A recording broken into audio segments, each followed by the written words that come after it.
I'm Andy Agathangelou. For those of you that don't know me, I'm the founder of the Transparency Task Force, which is a certified social enterprise. What that means is that the Transparency Task Force exists to serve a purpose, and our purpose is to promote ongoing reform of the financial sector so that it serves society better. So we're all about making an impact, not about making profit. Over the last 6 and a bit years, we have managed to grow. We have managed to grow quite successfully. In fact, we now have approximately 4,000 people around the world, which is extremely satisfying and very rewarding.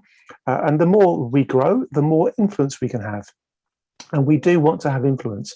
The Transparency Task Force does not exist just to talk about issues.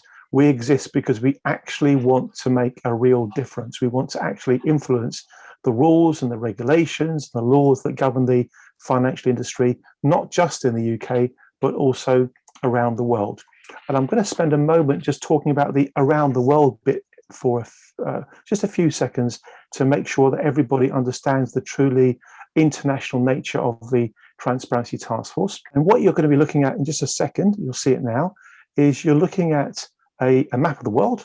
And in 2019, with the support of my wonderful little team, I stress wonderful, and I also stress little, we have a remarkably small team. We managed to run events in Dublin, Amsterdam, Zurich, Brussels, Hong Kong, Singapore, Sydney, Melbourne, Washington, DC, Boston, New York, and I also spoke in India. And the net result is what you can see in front of you. We have TTF Australia, we have TTF Canada, TTF Africa, Europe, Asia, which is mostly Hong Kong and Singapore, plus also the USA. In fact, we have TTF members in 21 countries around the world, and these members include our approximately 400 ambassadors. So if, for example, if we go to TTF Australia, you will see that we have lots of members who are our ambassadors in Australia. We have many of our ambassadors here with us tonight. And being an ambassador of the Transparency Task Force very simply means that you're a particular kind of enthusiast, so to speak, for the work that we do. We are truly flattered by the caliber and the quantity of ambassadors we have around the world. I think bit by bit, day by day, week by week, we are building quite truly a dream team international network for good in the financial industry. And that really is what we are all about. So that's the Transparency Task Force and its international credentials, so to speak. All right. Today's event is perhaps one of the most important that we've ever run. I really do literally mean that, perhaps one of the most important events that we've ever run. As you know, the title of our event today is Why the Financial Regulatory Framework is Failing and What Should Be Done About It. So let's think of those two parts. Why our financial regulatory framework is failing and what should be done about it. Let's take the first part, why our financial regulatory framework is failing. That's a pretty bold statement. It's a very strong statement. I'm going to share some evidence with you that would support the idea that there is something quite wrong about the financial regulatory framework. I'm going to show you some evidence from a database called Violation Tracker. Some of you who are quite well known to the TTF will know a bit about the Violation Tracker already. It's a United States database, and it's remarkably useful. I'll put a link to it in the chat. What you're looking at right now is a table of all the different industries ranked according to how much they've been fined by the US authorities. It includes companies from all around the world, but it's a ranking of how much they've been fined by the US authorities. Now, I would argue, ladies and gentlemen, that the financial services industry should not be anywhere near the top of this list. It shouldn't be anywhere near the top. And I'll make that point because of this. Of all the industries in the world, we could argue that the one industry that is more dependent on being trustworthy is the financial services sector. And why do I say that? It's obvious. I say that because If you take trust out of the financial industry, there really is nothing left. In fact, the word credit comes from the Latin word credere, which means belief in. The entire financial ecosystem worldwide, since the day it started, has been built on the notion that it can be believed in. So, ladies and gentlemen, what we're looking at here is a table that quite shockingly shows that the financial services industry is actually, in terms of amount of fines against US authorities, ranked as the worst. And that's a real worry. It's a real worry because this points to something systemically wrong. Not only is it the worst offender, it's the worst by a long way. In fact, 332,924,888,663 worth of infringements against the financial services industry. This is a real worry. And let me put it into context. If you add up all of the other industries together, they equate to the financial sector. All of these other industries, all of the infringements, penalties, crimes, and prosecutions against all of these industries, when added up, equate to the financial industry. And I believe this speaks to the idea that there is something particularly wrong about the financial industry. Just look how far ahead it is of the pharmaceuticals industry. They're no angels, you know, the pharmaceuticals industry are no angels, nor is the oil and gas industry. But look how far ahead of it is.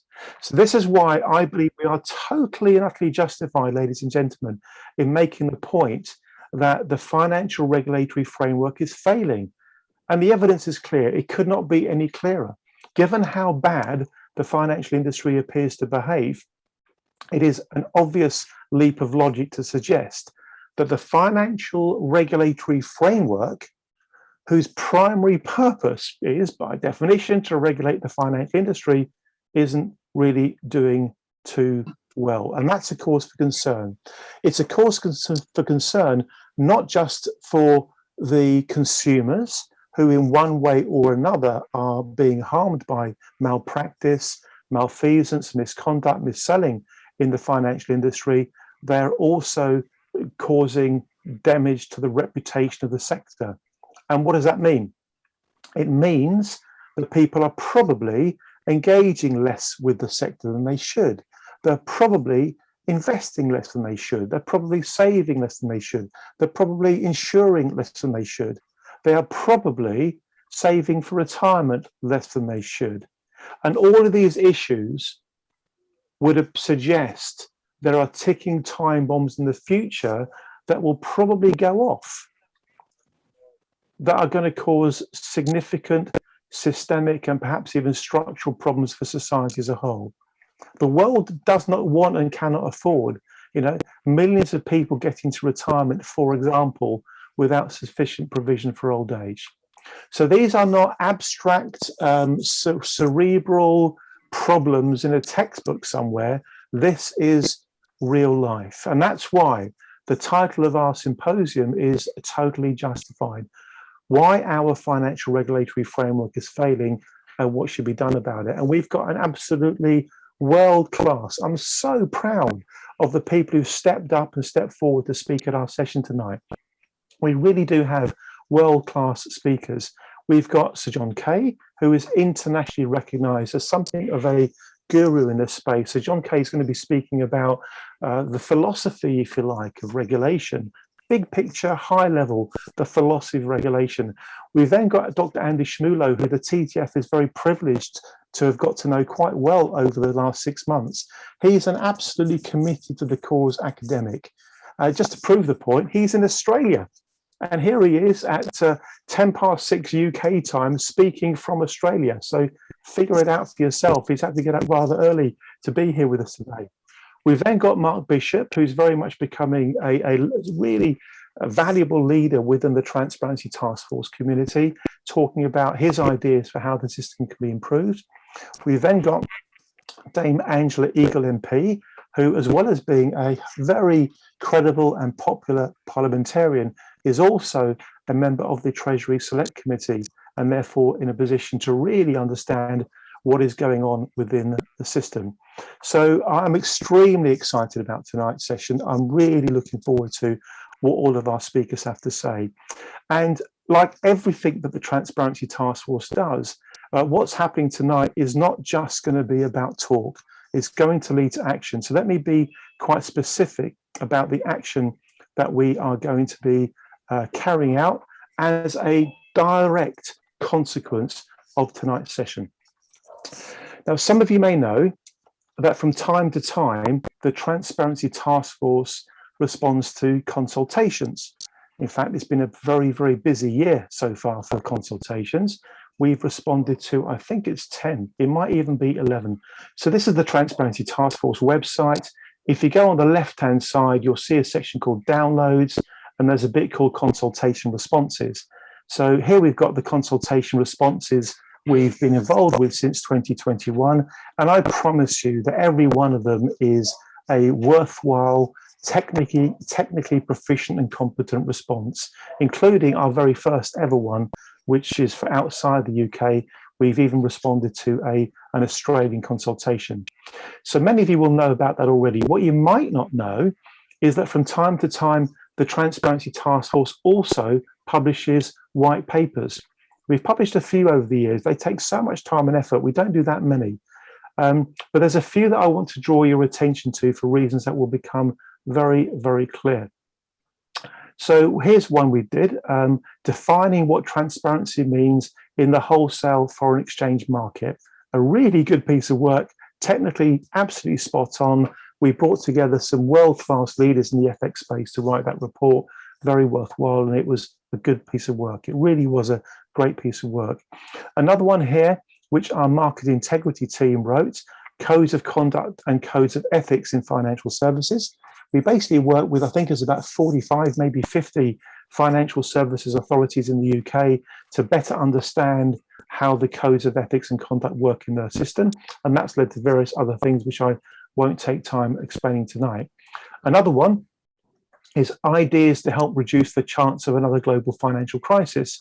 I think about 45 TTF members work with us to produce this document.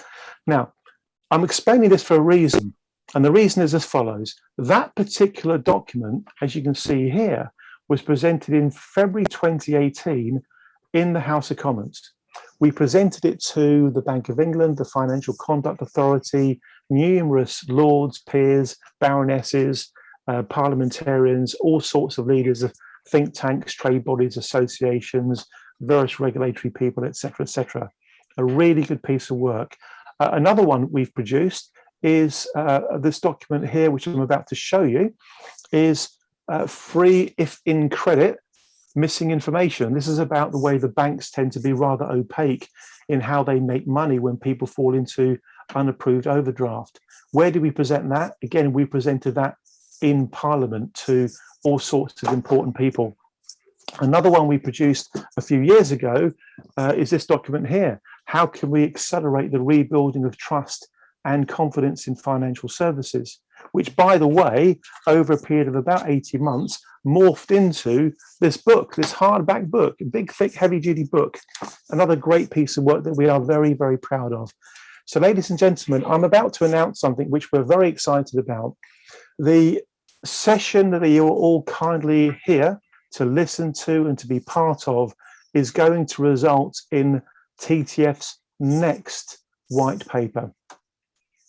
And the next white paper we produce is almost definitely, I remain open-minded, but almost definitely going to be about the risks of regulatory capture and how proper oversight can help to mitigate those risks. So something around the risks of regulatory capture and how proper regulatory oversight can help to mitigate those risks. Titled to be discussed.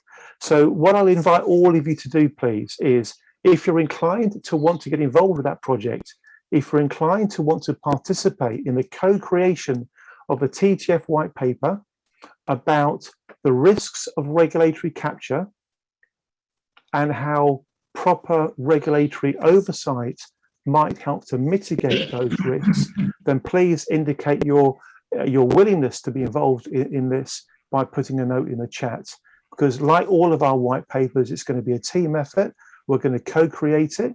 You may be somebody who's going to bring technical expertise. You might be a great proofreader. You might be able to help us in terms of the structure of the document, the distribution of the document, the printing of it. It's a real massive, great big family team effort type of exercise. But I can promise you this, it will be good. It will be good. It will be logical, clear and compelling.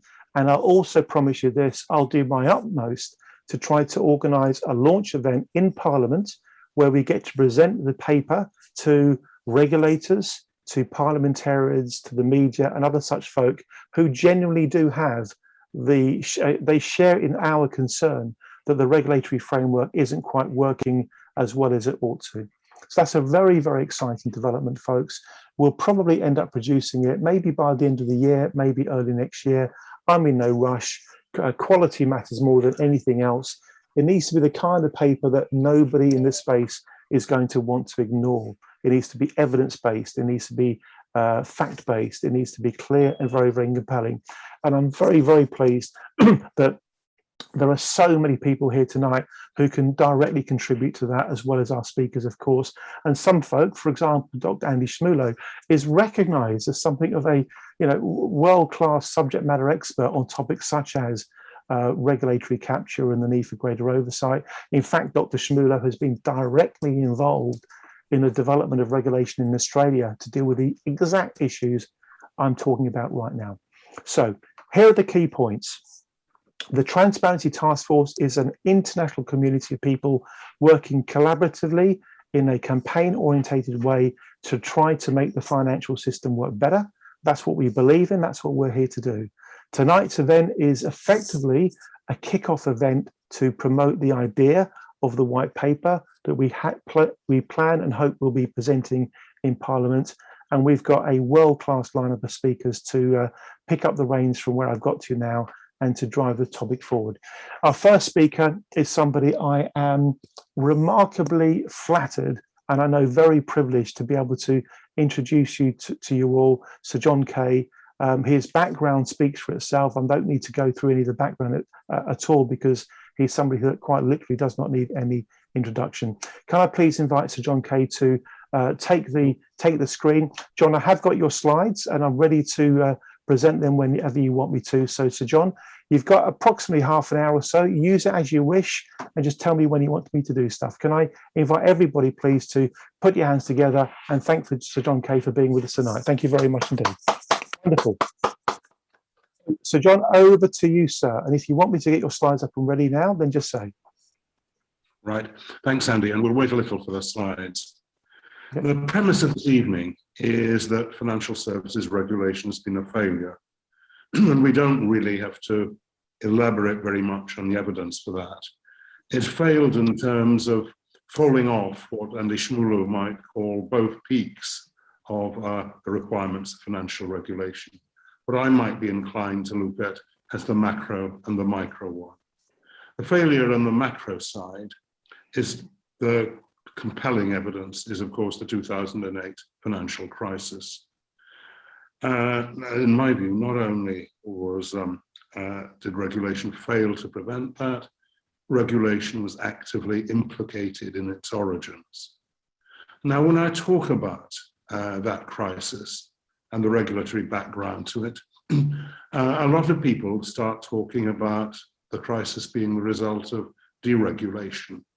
It wasn't the result of deregulation. There was actually far more regulation of financial services in 2008 than there had been 30 or 40 years earlier. What had happened is better described as re-regulation.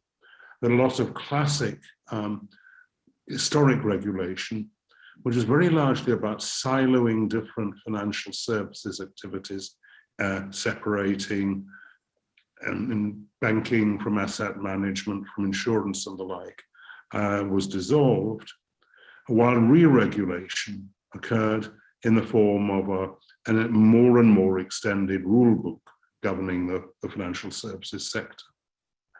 When I say that regulation was largely implicated in the crisis, what I have in mind in saying that is that much of the complexity of the industry as it had become in 2008 was directly and indirectly a product of regulation. It was a product of regulation in the sense that many of the instruments which were involved were the result of regulation and what we call regulatory arbitrage, the business of constructing instruments which were essentially designed to minimize the impact of regulation. The two extreme examples of regulatory arbitrage of that kind are credit default swaps, which originated in the fact that the capital requirements for insurance of large risks were different from and less demanding the capital requirements for the insurance of large loans. So a large loan to a highly creditworthy borrower required much less regulatory capital if it was represented as an insurance policy than if it was represented as a loan. That was the source of credit default swaps. The source of mortgage-backed securities was essentially the difference in the banking capital requirements applied to financial instruments on the one hand and mortgages on the other. Once again, it was a matter of regulatory arbitrage. Both of these instruments essentially came into being as a result of regulation, and it was uncontrolled speculation in them, which was the source, essentially, of the 2008 crisis. So that's how regulation failed at the macro level on the peak of financial stability. It also failed at the micro level on the peak of consumer protection. That we recognize, of course, the egregious scandals that observed Bernie Madoff, amazingly appropriately named as it happens, who created the largest Ponzi scheme, certainly the largest single fraud in the history of the world. But we have a great deal of what one might call quasi-fraud. I think we're going to pick up some examples of that later tonight when we talk about some of the events that happened in the last 10 years, which may or may not be fraudulent, but they're certainly way beyond the limits of acceptable behavior. We recently have a slightly bizarre but intriguing case of a failure of the case, failure of yet another case of attempting to prosecute white-collar crime in this area, the failure of the twin sets of charges leveled over the Barclays loan from Qatar back in 2008, 2009.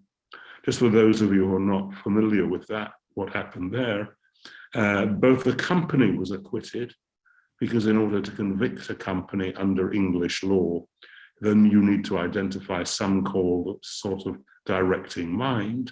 And the court ruled reasonably enough that Barclays was far too large and diffuse an organization to have a directing mind. On the other hand, the individuals who were engaged in the transaction were also acquitted on the ground that if there had been fraud, it rested in the actions of the company, not the actions of the individuals. So that the attempt to prosecute fell between the two stools of inability to prosecute the company and inability to prosecute the individuals concerned. What that demonstrates is we have a large legal problem in relation to our law on the mixture of corporate culpability and the liability of individuals within it, an issue to which I will come back. But this is an aspect to which I will also come back on the failure of our legal system generally to be sufficiently effective in handling white-collar fraud.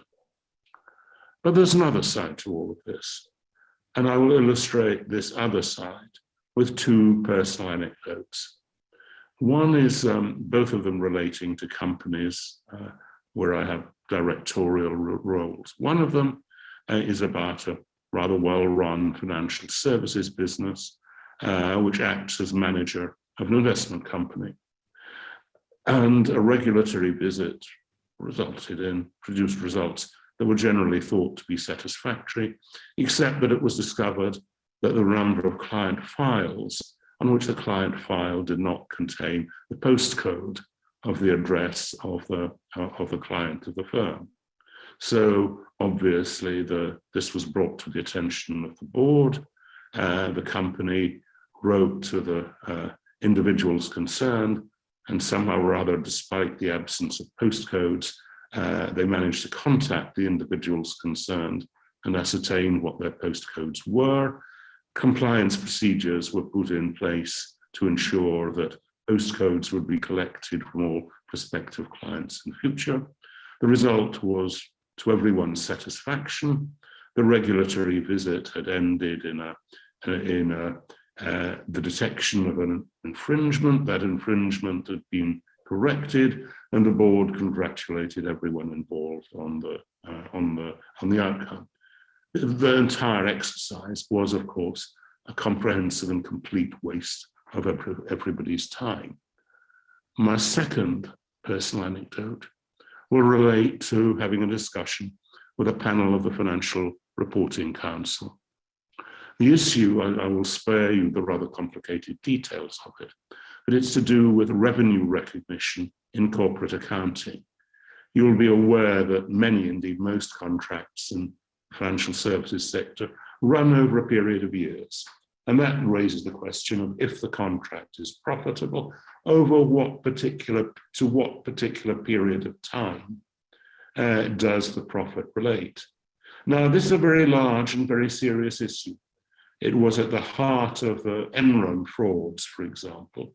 And those of you who've seen the musical play Enron will know that the opening scene is one in which Jeff Skilling opens a bottle of champagne to celebrate receiving a letter from the SEC agreeing that in long-term gas contracts, they can take the profit into the profit and loss account immediately the contract is signed, even though the revenues will only accrue over the period of years. Revenue recognition is also involved in Carillion in many of the corporate scandals of the last few years. So this is a serious issue.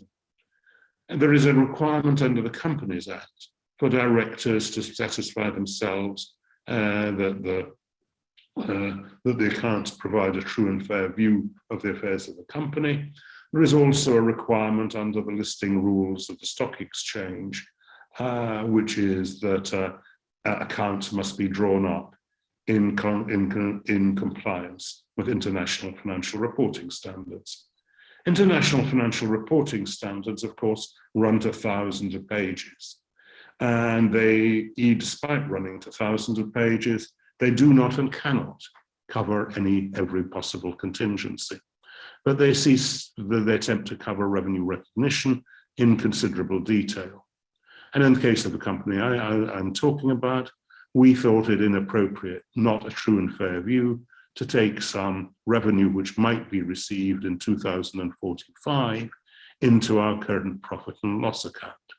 But this does not, for various reasons, comply with the relevant international financial reporting standards. So we had a lengthy discussion of this, in which the chairman of the Financial Reporting Council, who, because I think they knew this was a serious argument, actually turned up for it, and he knew, as everyone on the other side knew, that this was a ridiculous discussion. But why were we having it? As I went away from that meeting, I thought the reason we're having this discussion is that when people are given a job which they can't do, what they do is they focus on the bits of it which they can do. So the business of deciding whether the accounts of the company present a true and fair view is a difficult issue that requires a lot of experience and judgment.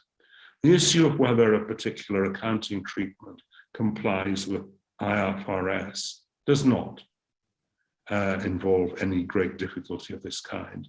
It's a matter of bookkeeping, box ticking, essentially. It's the kind of thing which junior officials in a regulatory agency can cope with.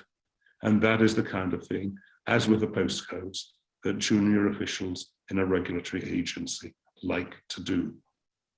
So what we have is described rather well by James Kidney, who was an attorney for the SEC in the United States, who are leaving the SEC is what we do is we run an agency in which our best and brightest regard their time here as a ticket to a job in the corporate or financial sector. And the result of that is we spend our time looking at the broken windows on the bottom floor of the financial services tower, and we spend little time and are entirely polite when we go up to on the rare occasions when we go up to the C-suite and talk to the executive team. And that is the reality of financial services regulation. And let us be clear, we are not going to change that reality. If you're a 25-year-old, aspiring, financially ambitious, personally ambitious, and you have the option of taking a job in a regulatory agency or taking a job, depending on whether you're a lawyer or a finance person with Allen and Overy or Goldman Sachs, not many people are going to take the job in the FCA, and not many would, even if the FCA paid as much as these others, which it certainly does not, and is not likely to. Indeed, it, as a practical matter, cannot. The good jobs are actually on the other side of the fence, and that's how it is going to remain. And that means we need to be realistic about what regulation can actually achieve and what regulation can actually do. We can write complex rules about revenue recognition. It is, in fact, impossible to write comprehensive rules about revenue recognition. And that takes us to a rather different approach to thinking about all of this. It takes us to the approach of saying that we have to have a realistic expectation of what regulation can do. And the legal position, which says there is a true and fair view, is actually a better way of trying to get at this than trying to prescribe the rules in particular detail. And what we've seen as a result of trying to prescribe the rules in particular detail has been this endless proliferation of more and more rules, with more and more regulation, and more we see that the effect of writing more and more rules is to tell people that if you comply with these rules, your job is done. Your regulatory duties are achieved. You are doing what you need to do. And that created, before 2008, the idea that there was something in the banking system called surplus capital.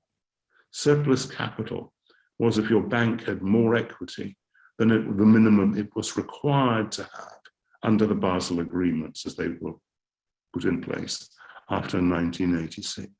The balance was surplus capital. What regulation meant was that if you did what was needed to comply with these regulations, you had done what was required. And I actually remember being told by the finance director of a very large bank, a bank which actually ran into considerable trouble in 2008, that this was the regulator's fault because the regulator had not prescribed sufficiently high capital requirements. The idea that deciding how much capital you needed was a matter for the business concerned rather than the matter for the regulator was something which was no longer in his mindset. That's the problem, and it's a pretty deep problem. So what are we going to do about it? Well, I think we are looking for at chimeras. If we think we can get substantially better people in regulatory agencies, we can get very good people to run them.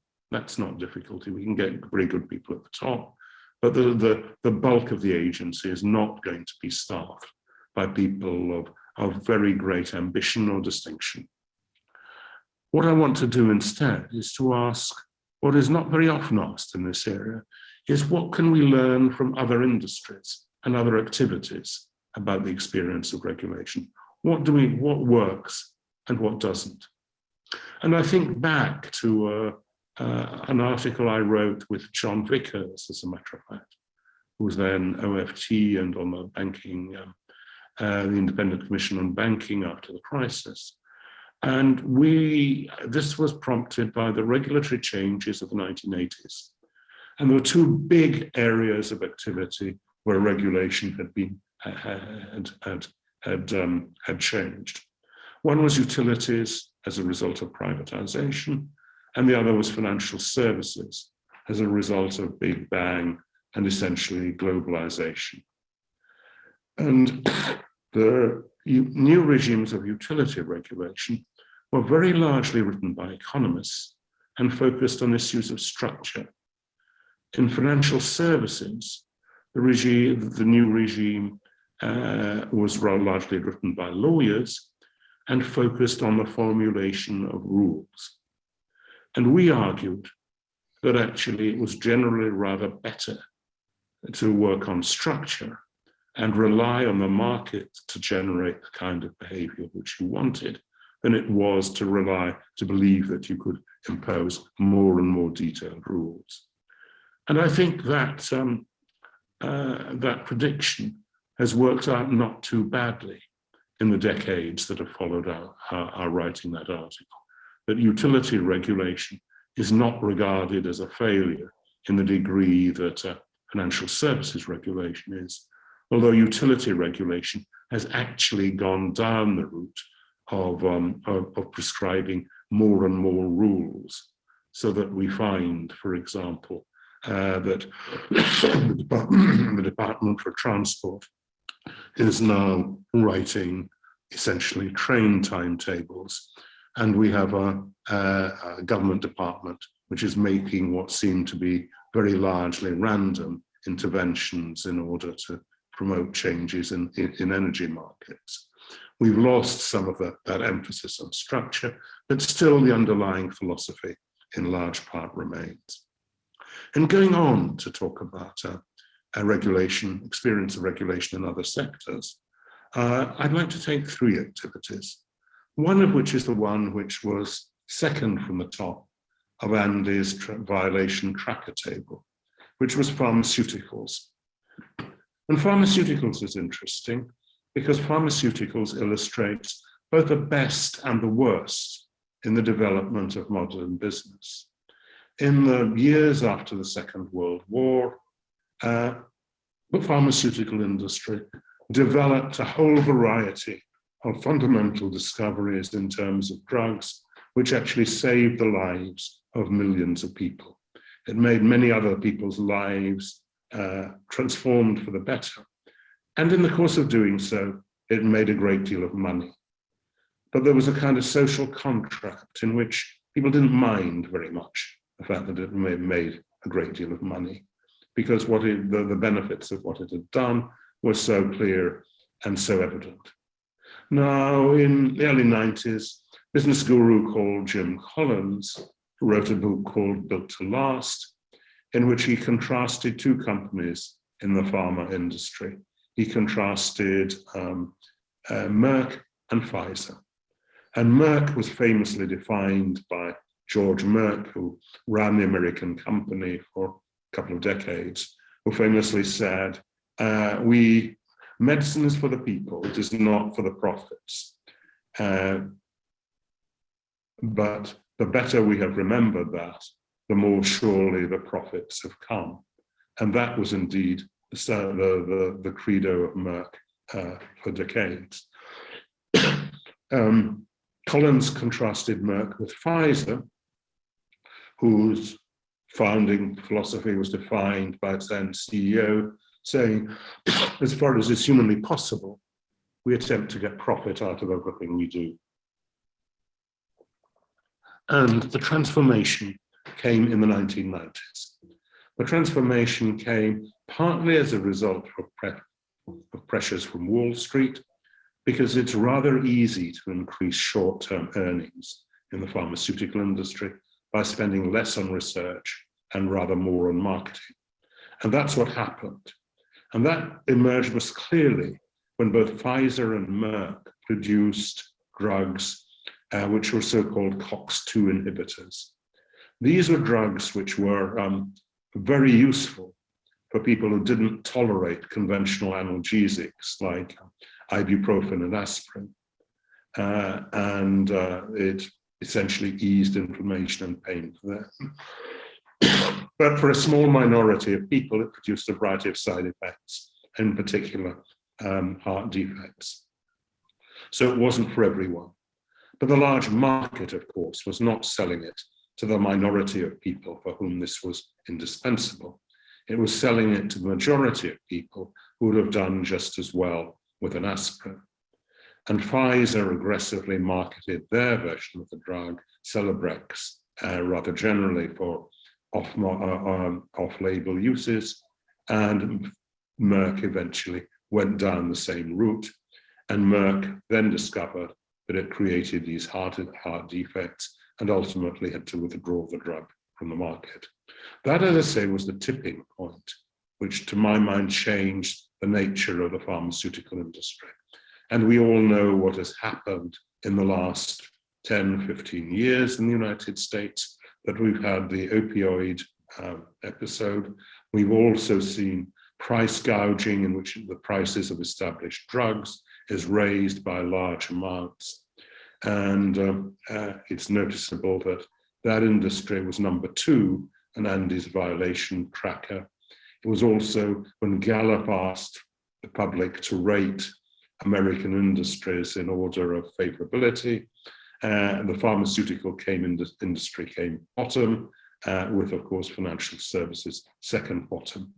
Interestingly, there was quite a large gap between even financial services and pharmaceuticals a couple of years ago, but as a result of the vaccines, although pharmaceuticals are still bottom, they're not quite so bottom as they were. The second industry I'd like to take is aviation. And if there's ever going to be a regulation hall of fame, there'll be 2 figures in it. I don't think there'll ever be more than 2 figures in it. One would be Frances Kelsey, who was the woman at the FDA who prevented thalidomide being marketed in the United States. But the other is Fred Kahn, who actually took over and became head of the civil aeronautics board in the United States, with a view to winding the civil aeronautics board up. And it was essentially that exercise that gave us the low-cost air travel, which we now have not just in America, but in Europe and around the world. So the aviation industry was possibly the extreme example of the regulatory capture, which you described earlier. And it was actually that prompted a coalition of both right and left-wing people in Congress to pass the legislation which led to the demise of the Civil Aeronautics Board. It was effectively operating a cartel on behalf of established businesses. Intriguingly, if I were to tell the story of Boeing, it would be a repeat of the story of the pharmaceutical industry, of a company which made a great deal of money out of making enormous differences, positive differences to the life of ordinary people, and which lost its way at the turn of the century. And we know how that has ended with the 737 MAX crashes a couple of years ago, and the rather disgraceful lobbying which took place subsequently to try and cover that up. But the positive side of airline regulation is what they call the just culture, which exists in relation to airline accidents. And what just culture means is that you are positively encouraged to report mistakes, of which there are a great many. And honest reporting of mistakes leads to no penalty. In fact, it leads to commendation. And it's that exchange of information that is generated by the just culture, which in large part has contributed to making aviation as safe as it generally is today. It's put an end to the culture of "it wasn't my fault," which permeates so much of the apparatus which we have now. The third area which I'm going to talk about is, I think, one which will surprise you. It's health and safety. And I only have to mention the words health and safety in the UK to bring a smile on people's faces, because everyone knows, don't they, that health and safety is the case of regulation gone mad. Well, let's look at the facts for a moment. This is what has happened to fatalities at work in the United Kingdom over the last 20 years or so. And you'll see the steady decline in the rate of fatalities. It's now about a quarter of what it was 30 years ago. That's a pretty good story. And Britain is also an outlier in terms of the second slide. One of the reasons, of course, for this decline is the extent to which Britain has fewer workers in rather damaging industries like mining and steel and agriculture that it did. But that's been true rather generally. And what this slide does is to adjust for the composition of the workforce. So it's a comparison across the EU, for fatal accidents at work. And you will see that Britain is an outlier in a very positive sense. It's way below any other European country except for Sweden. So Britain does spectacularly well in terms of fatalities at work. Well, you will say we all know that this is a result of the intensity of regulation.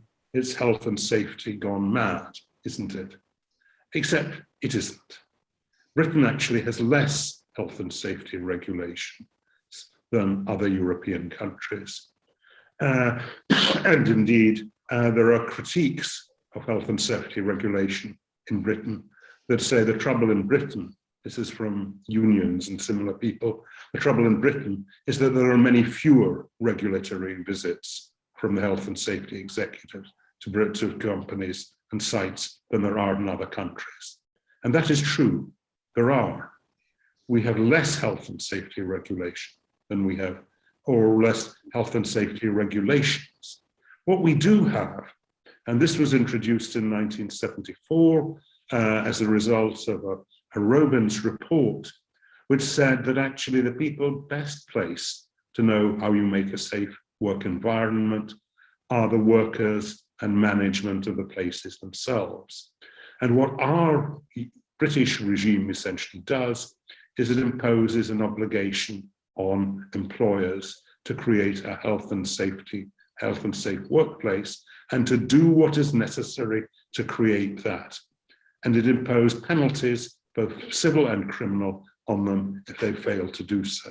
What we have done in that area is essentially to delegate the regulatory activity to the people who actually understand the business, and to penalize them if they fail to achieve the objectives of doing it.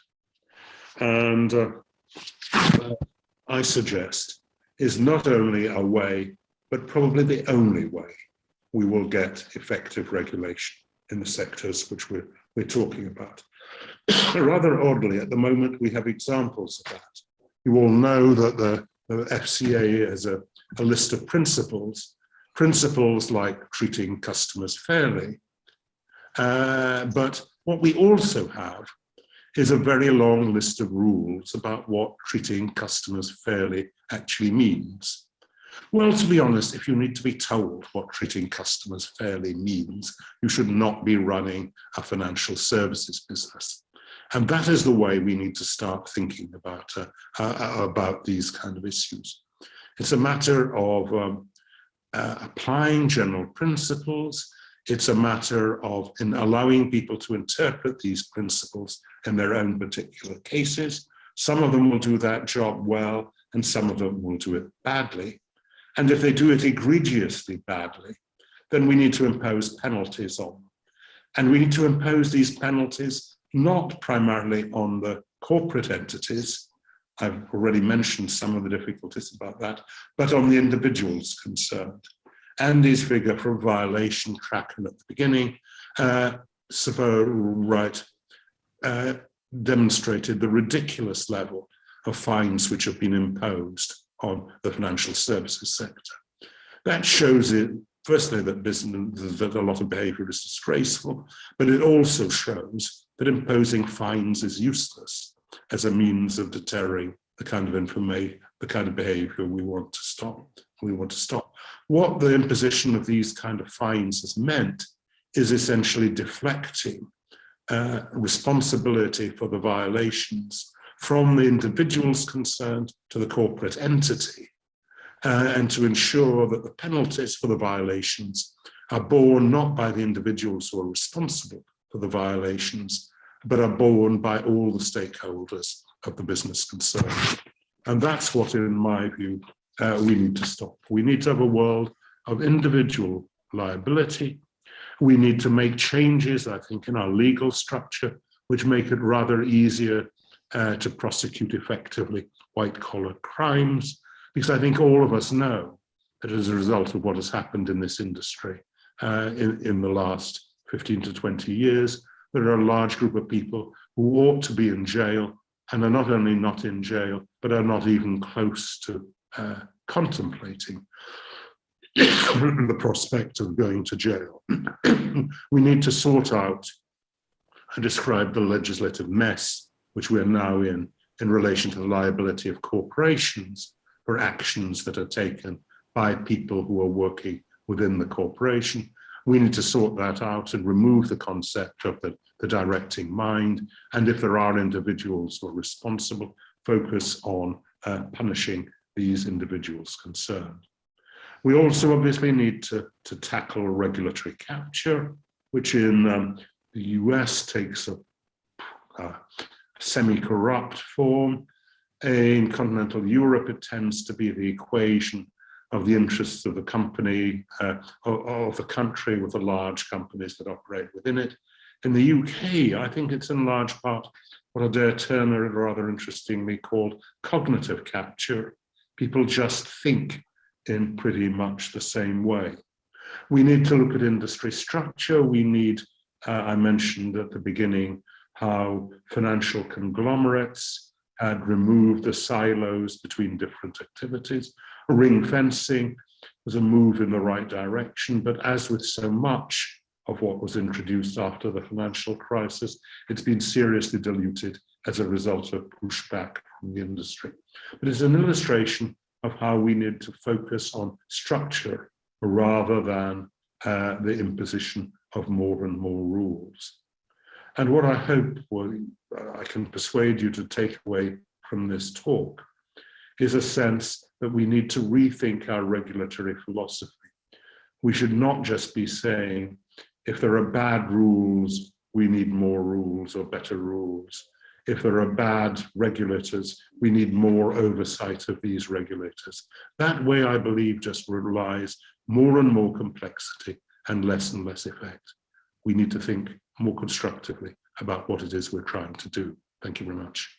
That really was absolutely wonderful, first-class thought leadership on the theory and direction of travel of regulation, not just for the UK but international as well. So, John, we are extremely grateful to you for sharing your time with us so in such a valuable and rich way. Thank you very, very much. We're going to throw it open, folks. So, if you have a question or a point that you'd like to make, please do keep it as brief as possible, because we've got so many people with us and everybody is going to want to say something, I'm sure. But please raise your hand either digitally or otherwise. We're going to go to JB. Sir John, that was an absolutely marvellous speech. But I completely agree with you that failing regulation isn't improved by adding complexity of further regulation. However, Mark Carney, the former governor of the Bank of England, is on record in the Reith Memorial Lecture as saying that the principal learning of the global financial crisis was that great accountability was needed by senior managers in large financial services industry businesses. And this resulted in the senior manager and certification regime that was introduced more than 5.5 years ago now. But the fact is that despite the FCA's press office saying that they have enforced the rules against one person, Jez Staley, who outed or tried to out a whistleblower not once but twice, In reality, that was under the existing code of conduct rules, and there have been naught complete enforcements in more than 5.5 years. And the only empirical observation that I would make is that in regimes where the tariff for murder has been increased from a very high penalty to capital punishment, never and nowhere has the murder rate dropped to zero. Now, a hypothesis could be that naught enforcements means that actually we're all safer because there are far fewer very serious financial crimes that go on in the UK financial services industry.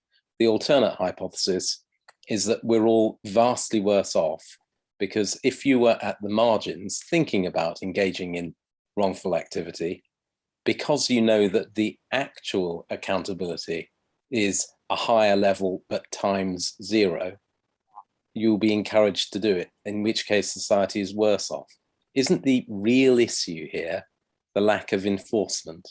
I think it's the lack of ability to make enforcement effective. These the two things, to be honest, combine with each other.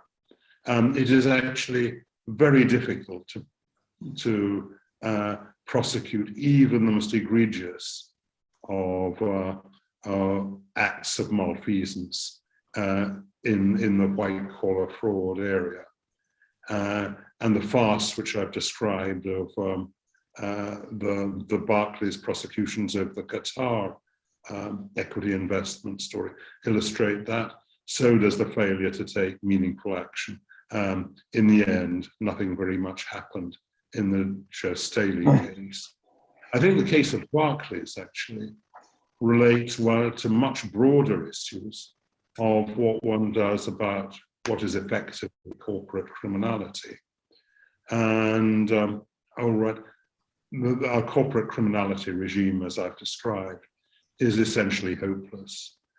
The only meaning, in a sense, I think we should not be looking at corporate culpability, except in instances of which we have some in this sector, where the real problem is the corrupt culture of the institution concerned. And there the answer is not to impose penalties on it. It is to go in for some sort of special administration regime in which you change the management and perhaps investment structure of the business concerned. Interestingly, going back to my utilities case, we actually have that in relation to utilities. So that there is a special administration regime by which you can, in effect, you keep the trains operating and the water running while you actually impose management changes. And that has happened in two cases. It happened in the case of Railtrack. It happened in the case of Wessex Water, which was an Enron subsidiary, which was taken over, in effect, when Enron went bust. We need to think about mechanisms of that kind, of how we actually deal with corporations, how we impose, in effect, a meaningful corporate penalty, which is not, I'm afraid, adding even more noughts to the noughts on Andy's violation tracker. Thank you. What a great question from John, and what a superb response as well from Sir John Kay. I think the phrase, the real problem is the the real problem is the corrupt culture of the organization concerned is very powerful indeed. Very, very powerful indeed.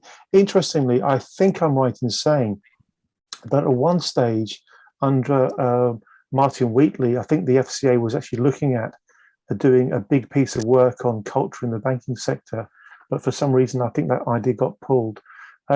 We've got time for two more questions. They're going to come from Barry James and then Charlie Boyle, and then we'll be going down under to Dr. Andy Schmulow, our next speaker. Mr. Barry James, your question, please. Be nice and concise for me. Thank you very much. Thank you. I will try to. Thank you, Andy. But first of all, thank you, Sir John, for an excellent speech which goes to the heart of the matter. Absolutely. Having studied regulation and understood how that works over several years, and talked to lots of politicians about this, would you agree that one of the problems we have is that it's become a kind of rag bag where a lazy rag bag where I've heard many politicians go, well, that's a problem for the regulator. Let's hand that off to the regulator, and everything kind of tends to go in that direction. When actually, what we need is the application of law, and as you rightly said, asking people and insisting people take responsibility. I think that's absolutely right, and insisting people take responsibility and having a legal structure which ensures that it can be made to do that is really the key to the sorts of reforms we want. Thank you. And we're now going to go to Charlie Boyle. For those of you that don't know, Charlie's a really interesting character. Charlie's not been known to TTF for very long, but I'm going to put something into the chat that you might want to have a look at. It's Charlie speaking on TV about some matters that arose in the banking sector. Charlie, please put your point to Sir John Kay. Thank you. Yeah, thanks, Andy. So this isn't really a question. I just wanted to say thanks to John for doing that. Really made a lot of sense. So yeah, you guys probably don't know, but I blew the whistle on Barclays back in 2013. Wasn't really a massive deal.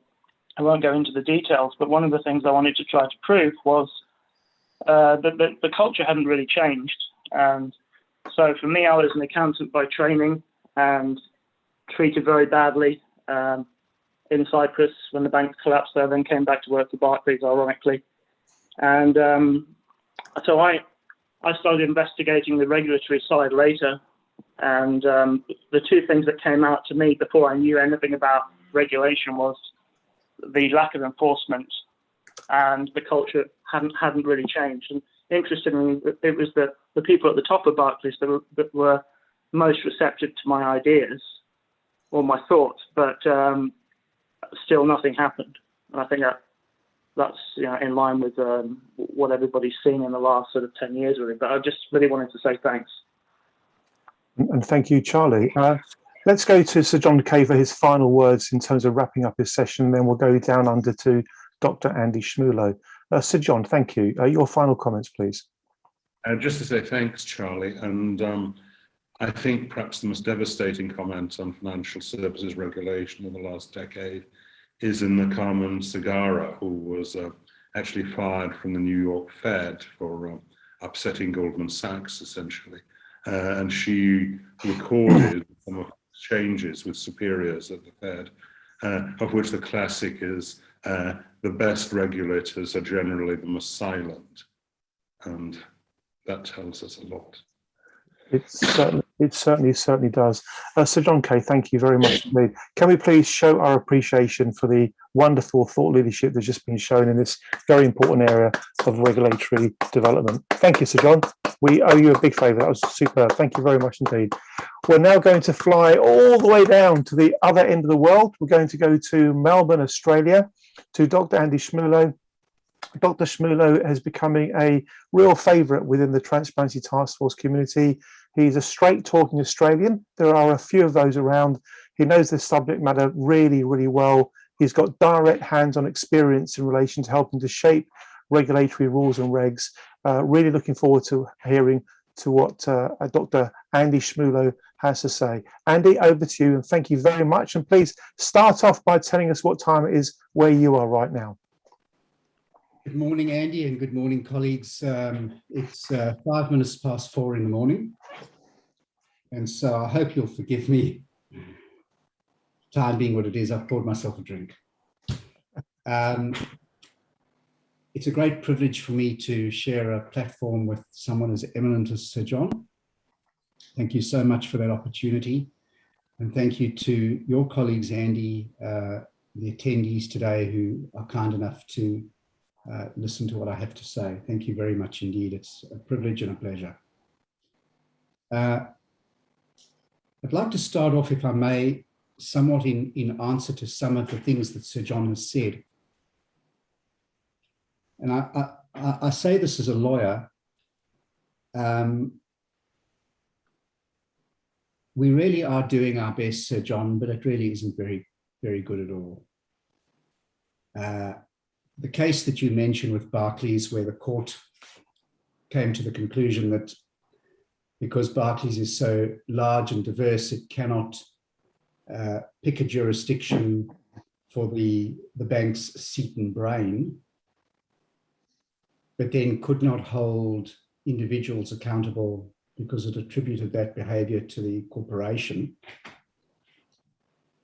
is cringeworthy. It is risible, it is ridiculous, it is embarrassing, it is appalling.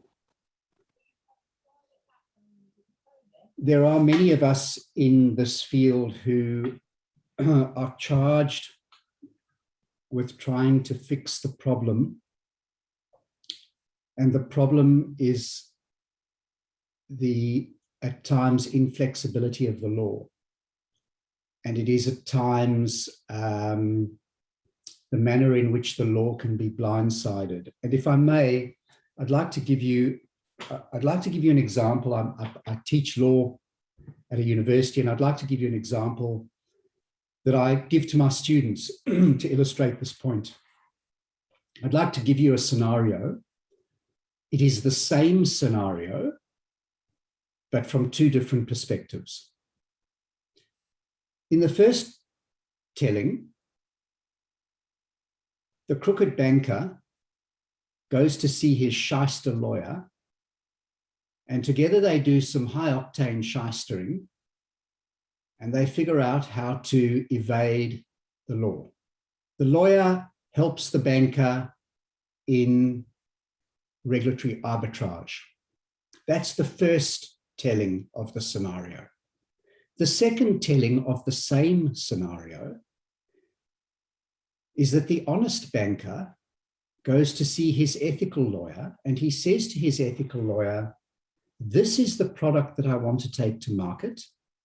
Please, will you advise me on how to do so that I don't break the law?" And the lawyer looks at the product, and the lawyer says, "Well, this feature and this feature, a little bit of a problem there. Not quite sure how that will go with the regulation. I tell you what, let's change it, let's tweak it. Now the product will be legal." It's the exact same process, and it leads to the exact same outcome. Put differently, even rapists, pedophiles, and murderers get to have legal representation. This is a feature of our legal system.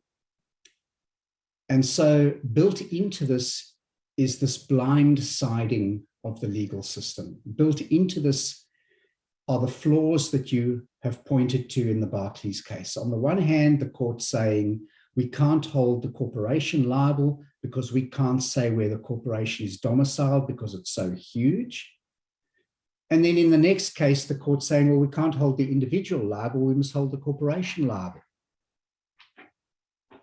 And I can assure you that there are many of us in my field and many lawyers generally who find this maddening and frustrating, and we are trying everything that we can to find a way to make the law work. There are a couple of things that you said, Sir John, that I'd like to query, if I may, and I query them with the greatest of respect because you are a scholar more eminent than I will ever be. When you say we are not going to change this, I hope, Sir John, that you are wrong. I hope that we will find a way to change this. When you say, when you make the point that the regulation of utilities, when it was left to the market, produced a better outcome, that is something that I would like, if I may, to query. And I query that by way of a quote, something that was once said by Gerald Corrigan.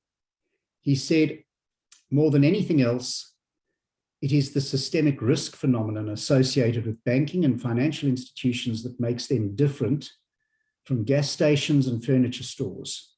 American, obviously, talking about gas stations. It is this factor more than any other that constitutes the fundamental rationale for the safety net arrangements that have evolved in this and other countries. In other words, while I can see the point that there may be advantages to self-regulation in, I don't know, oil and gas, health services, telecommunications, I query whether those features extend to banking, because banking and banks have a tendency or have a capacity or have the potential to run. And those bank runs have the potential to spread by contagion. And we've seen this, we've seen it observed, we've observed this, we've studied it, we understand that even well-capitalized, healthy, well-run, ethically run banks can suffer a bank run via contagion. And so there is a need, I believe, to regulate that market. Where I think we fall down is in two places. The first is there is a great deal of evidence to show that rules-based, prescriptive, black letter law, positivist regulation of the financial industry fails.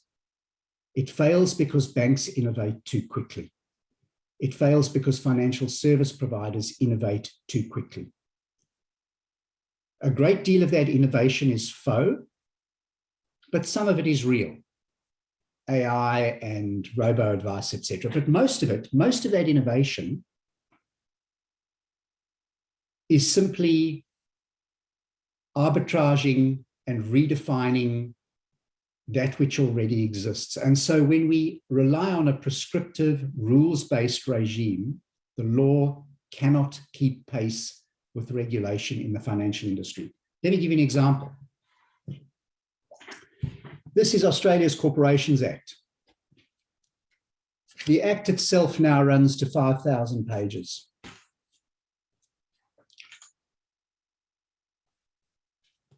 Australia's Corporations Act is now longer than the entire codex of Norwegian law. And none of it works. This is what I would politely describe as the Hindenburg crashing into the Titanic. It is a monumental failure. And every time it fails, our Treasury sets about writing another couple of 100 pages of sections and subsections, and our banks arbitrage their way around them, or they argue them in court and they argue technicalities. I'll give you an example. It comes from a different piece of legislation. Famous case, ASIC, our securities regulator is called ASIC, ASIC versus Westpac, the so-called Wagyu beef and Shiraz case, where the court said that Westpac, one of our major banks, had complied with the law because they had collected information from borrowers about the borrower's expenditure. Our securities regulator, our equivalent of the FCA, turned around to the court and said, yes, but they didn't apply any of that information to the loans. They collected the information on expenditure, but they didn't apply it to the loans. And ASIC said, Your Honor, look in the Act. The Act says we must collect the information. The Act says we don't have to use it to determine whether to grant the loan. And the court said, on our reading of the legislation, the bank is right. What point is there in collecting the information then? It's just absurd. And this is the problem we face with the law. And it's a problem that's not going to go away. The judge is not going to enforce law. If it's in a statute, he's not going to enforce the law unless it is written in the statute that that's how he must enforce the law. And the problem is we cannot predict every eventuality, which is why we keep getting it wrong. So what they've tried to do in the United Kingdom, and I don't think they've been terribly successful, What they've tried to do in Australia, and in which they have been epically unsuccessful, what they're trying to do in South Africa, and which I think they're being actually quite successful, is moving to a genuinely principles-based, outcomes-determined regulatory regime. So instead of looking at the black letter law, there are high-level principles that are expressed in the 6 pillars of treating customers fairly, high-level principles that are analyzed in terms of the outcome that is observed. So if the outcome for consumers is bad, then you've got a prima facie case to answer. This gets around the problem of regulatory arbitrage. This gets around the problem of arguing technicalities. This gets around the problem that you pointed out with the Barclays case, the extraordinary absurdity, with all due respect to the court that handed down the decision, the extraordinary absurdity of saying, we can't locate the corporation, so take it up with the individual, and then saying, well, we can't take it up with the individual, take it up with the corporation. Okay, well, then we'll take it up with no one, I guess. And this is exactly the kind of problem that just gets repeated over and over again. And it's the kind of problem that is leading not just to a collapse in confidence in the financial industry and the regulation of the financial industry. It's the kind of collapse of confidence in institutions generally, which has given rise to the likes of Donald Trump. It is this frustration, it is this sense of defeat in our trust in those institutions in which we should be able to place our trust. And it starts with the financial industry. So what we've seen, Australia is not a good example because this is never going to work. I mean, I gave evidence to the Australian Law Reform Commission in March of this year, and on the other side of the table were some of the most highly paid solicitors in Australia who specialize in the Corporations Act, who advise clients on the Corporations Act. One woman said, look, I'm going to be honest, I don't understand the Act and I don't know where to find anything. I mean, this is a disaster. If this was the standard by which we were judged, if this was the standard by which Australia was judged, we'd lose our independence, we'd have to go back to being a British colony. The argument would be, you people obviously can't enact legislation on your own, you can't be trusted to do that, so come back home. But the principles-based regime that they're using in South Africa is starting to look quite effective. They take the 6 principles, the 6 TCF principles, and they measure conduct according to those principles. And they say to the regulated firms, we're not telling you what you have to do. We're just advising you. We don't think that what you're doing with these advertising interest rates, we don't think that comports with the 6 principles or one of the 6 principles. You don't have to do anything about it, but we're just telling you now, if we find there's a bad outcome, we're coming after you. So make up your mind. You can fix the problem now, or we can come and fix you later. And the effects that I'm seeing in the South African market are extraordinary. If I bring the issue back to what's happened in Australia, what we've seen in Australia and what came out at our Royal Commission, and one of the findings of our Royal Commission was that our regulators are deeply and profoundly captured. For those of you who are unfamiliar with this term, regulatory capture is the phenomenon by which the regulator, instead of policing the industry, becomes some kind of a cheerleader for the industry. Our regulators, our prudential regulator, which is called APRA, and our conduct regulator, which is called ASIC, were found to be profoundly captured. Our Royal Commission found that our prudential regulator, APRA, and our conduct regulator, ASIC, are profoundly captured. And our Royal Commission asked me to provide research on how to combat capture. And drawing upon 160 odd years of scholarship, going back to the writings of Charles Francis Adams Jr., writing in the 1860s on how to combat the capture of the railroad commissions by the railroad barons in the United States, and drawing upon the work of your eminent colleagues in the field of economics, Barth, Caprio, and Levine, who wrote a book called The Guardians of Finance, and various other authors. The recommendation that I made was this: all regulators fall prey to capture. Telecommunications, healthcare, oil and gas, you name it, they are all susceptible to capture, but the regulators of the financial industry are more susceptible than any other. They fall prey to capture first, and they fall furthest. And the only way to short circuit that capture, and here again, Sir John, I'm with the very greatest of respect, I'm going to disagree with something that you said. The only way to short circuit that capture is to have a board of oversight that is critical, arm's length,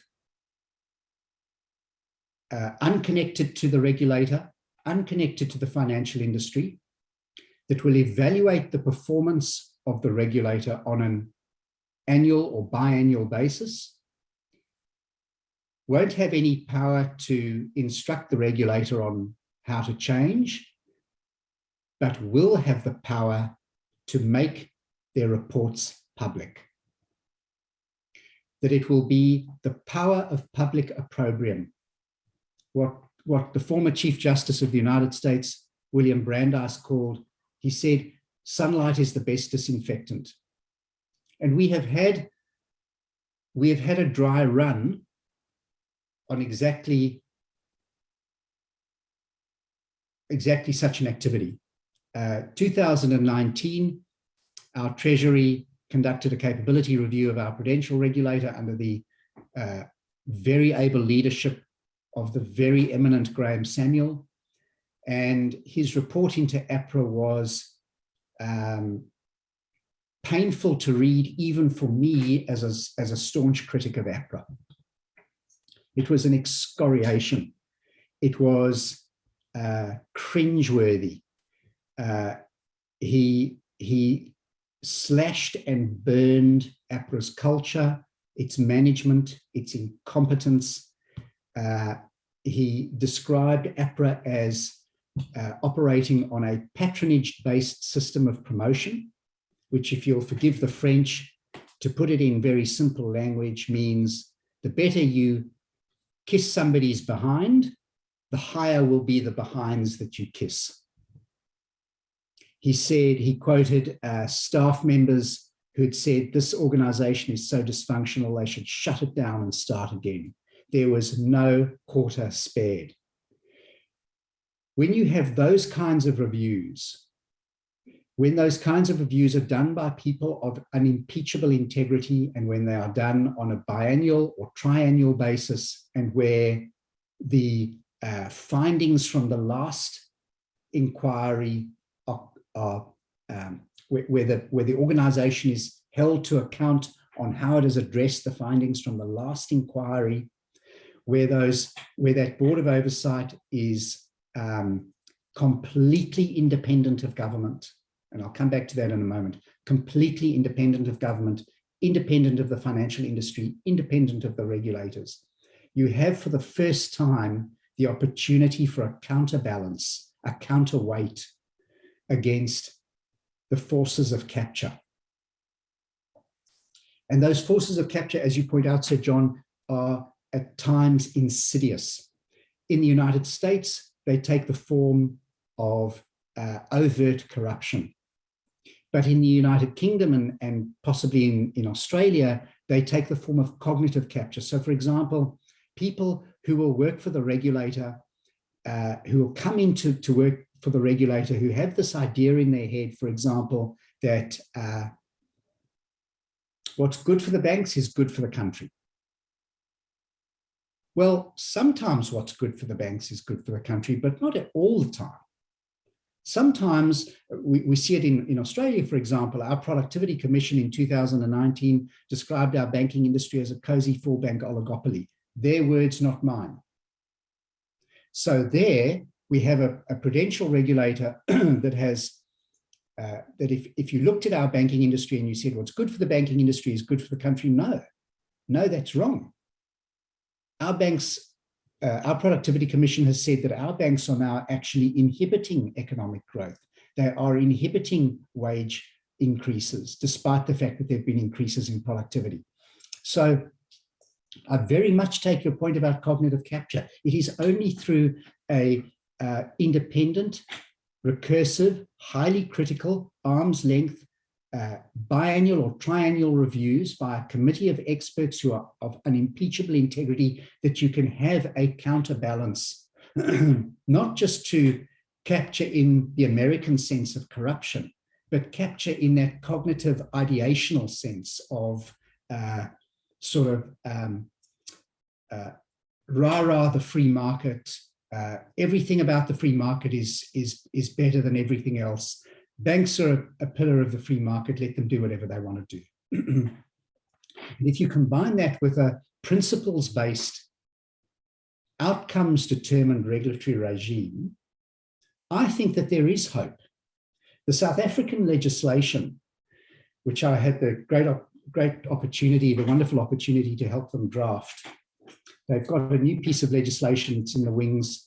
Hopefully it'll be passed this year, called the Conduct of Financial Institutions Act, aptly called the Conduct of Financial Institutions Act, is 100 pages long. 100 pages long.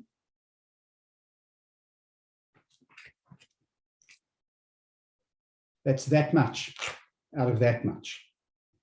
And I think it's perfectly comprehensive. There are times when those principles-based, high-level principles do need to be supplemented by rules. And I'm impressed by the fact that the South African authorities have a really good understanding that this is a slippery slope. But starting to write rules to back up the principles is the slippery slope to the Hindenburg crashing into the Titanic.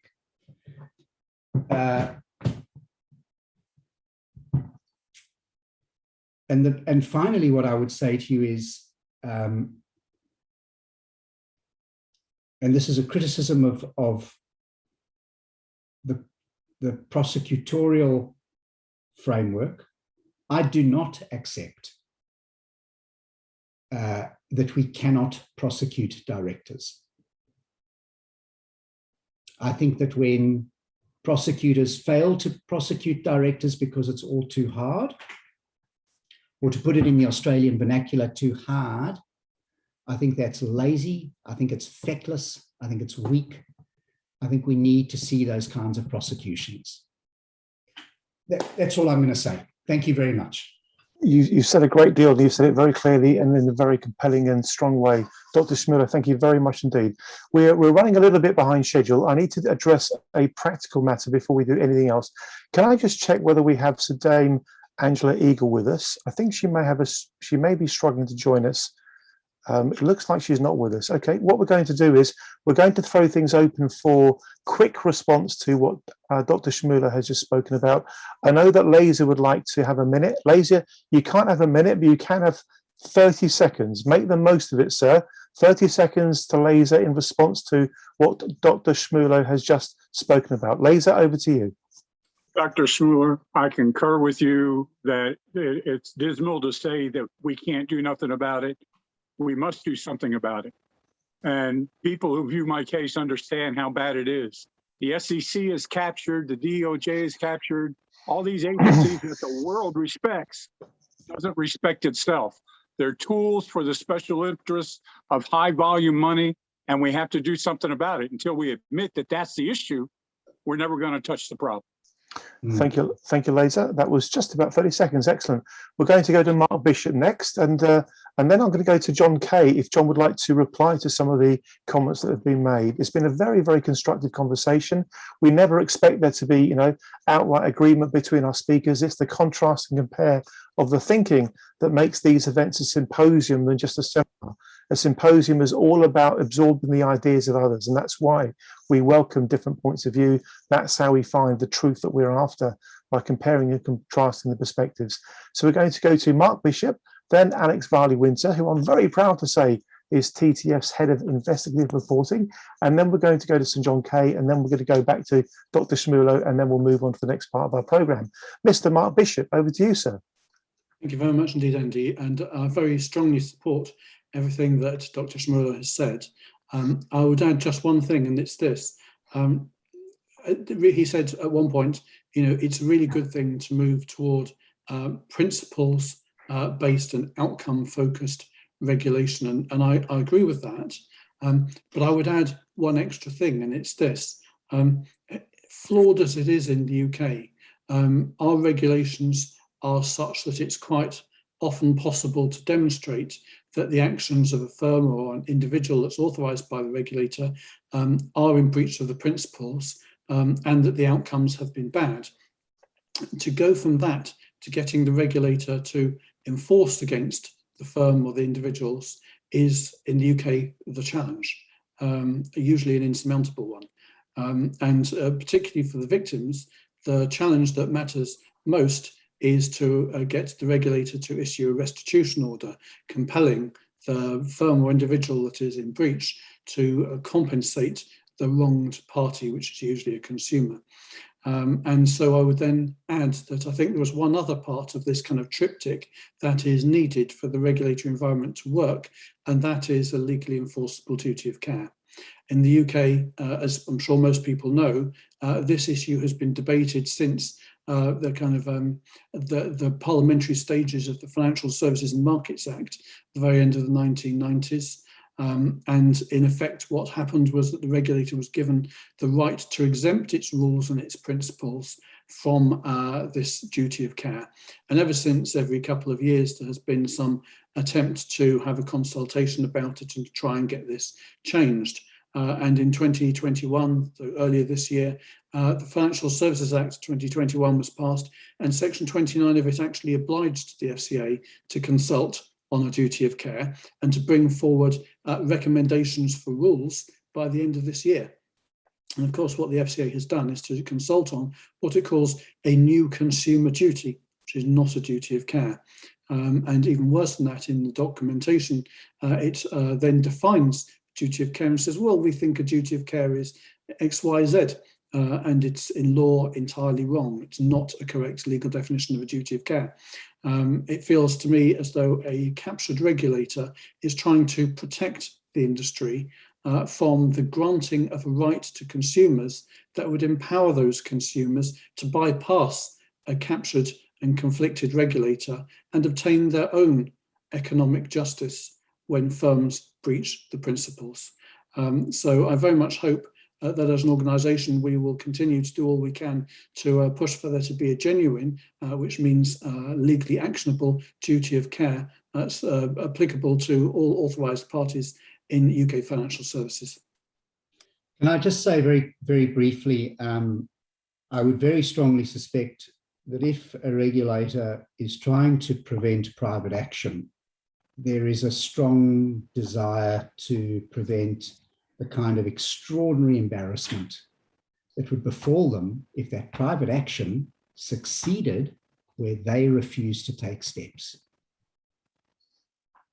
Yes, I have to say, that's the nub of the issue. I have to say, Andy, that is my view as well. Not only is it a way of bypassing the regulator, it's also a way of publicly humiliating it in front of politicians and the media, and they really don't want that. An interesting change. If I may also say, ultimately, while I would like to see financial service providers sanctioned, far more effective will be to sanction individuals, because when financial service providers get sanctioned, who's paying? The shareholders are paying. not the people who caused all the problems, and if the problem hadn't been uncovered, would have gotten a bonus. Yeah. Right? Yeah. There are perverse incentives here that are driving this kind of conduct. And we've had reviews in Australia like the Sedgwick Review. That Sedgwick Review addressed those kind of perverse incentives, and our banks have ignored the Sedgwick Review. To this day, they have ignored the Sedgwick Review. So, a very, very interesting exchange of ideas here. Very interesting indeed. We're going to go to Alex Varley-Winter, then to Sir John Kay, then back to Dr. Schmulow. Alex, your point, please. Well, thanks very much. That was extremely interesting, and yeah, very impressed that you're doing this so early in the morning. The alcohol. Yay. No, you said the effects that you're seeing in the South African market are extraordinary from adopting this different model. Is it too early to quantify that? Or, I mean, I'm sorry if I'm jumping the gun with that kind of question. Obviously, you could follow up by email or something, but I'd be very interested in sort of trying to put a figure on the problem, or you know, is there any research I can read on it? So I'm starting to publish some research on it. I'll tell you, there is some quantification. I was asked by CGAP, which is a division of the World Bank, to lead in the creation of an indicator framework, which the South Africans are now rolling out, where we actually measure outcomes so that we can pick up when there's an outcome that's bad and immediately go after them. But I also have to tell you something. There's a reason why it's working so well in South Africa.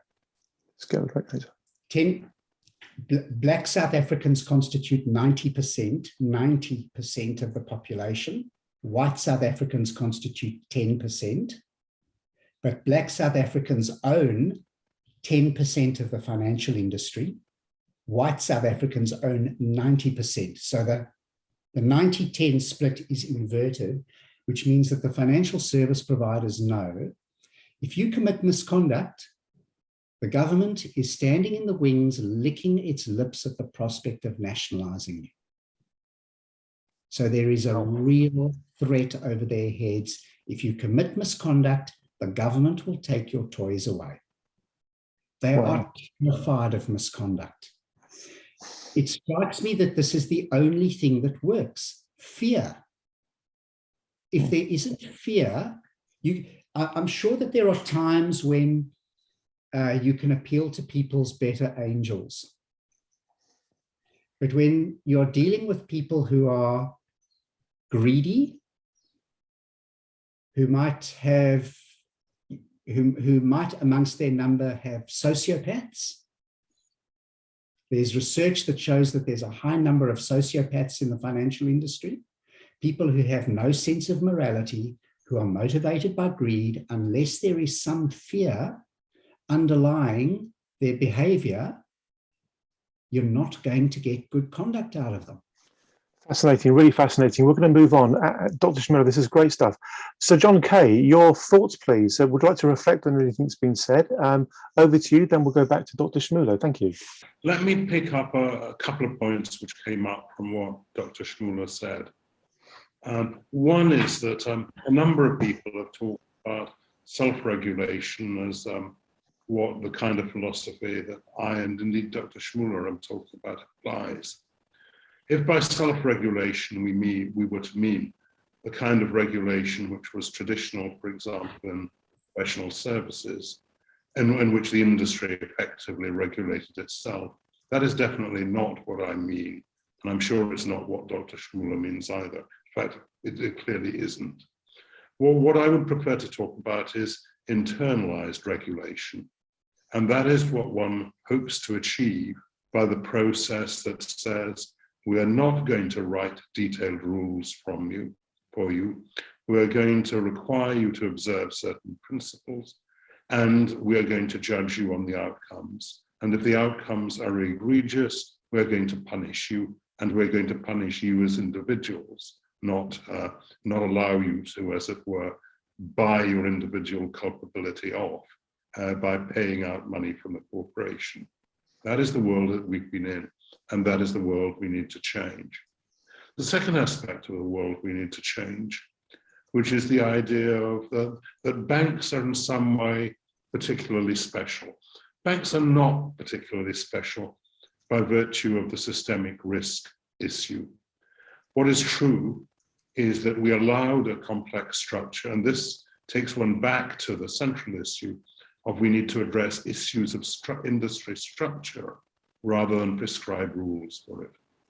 The 2008 crisis was as severe as it was because the collapse of the proprietary trading activities of a number of banks jeopardized the retail banking operations which were functional of the payment system.